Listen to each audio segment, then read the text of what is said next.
The legislature takes up Governor Mills' plan to make Maine's electric utilities more accountable. Good evening, everyone. I'm Amanda Hill. And I'm Pat Callahan. The high price of electricity is stressing many of us this winter, but it's just the latest issue for Maine ratepayers.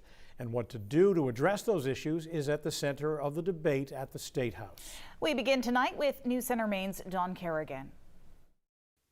4 years after it began, Central Maine Power still faces consumer anger over its 2017 and 18 customer billing crisis. And that legacy is driving the legislature and the governor to debate putting tougher controls over Maine's two big utilities. The shareholder financial interests of these massive companies have taken the front seat, and it's been to the detriment of all of us. The governor's plan would give what supporters say is more control to the Public Utilities Commission to force the utilities to provide better service, requiring quarterly reports, frequent audits, big fines if they fail to meet performance mandates, protection for whistleblowers, and a system to force the utility's sale if it doesn't comply. Maine's public advocate told the committee what he told us 2 weeks ago, that the plan will force improvement. And we want to have in place a system in which the PUC is monitoring and measuring and holding the utilities accountable for lapses in good service. Central Maine Power says the PUC already can do most of those things and has held the company's feet to the fire.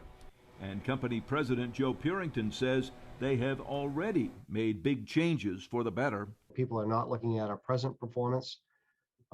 It's discouraging for us because obviously, we've seen significant improvements in that, and we're hoping that people will see that as well. But a lot of legislators and consumers apparently don't believe it. A number of legislators still want to force a consumer takeover of CMP and Versant Power.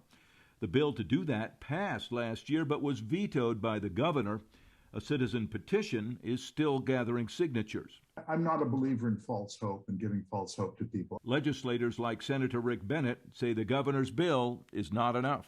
Those companies are accountable ultimately to a foreign conglomerate in Spain and the city of Calgary, Canada, not to Maine people.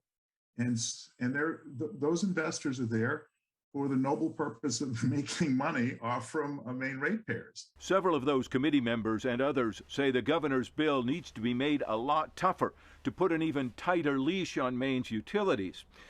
That debate may show whether those who supported a consumer takeover a year ago will be willing to accept something less this year. Don Kerrigan, News Center, Maine.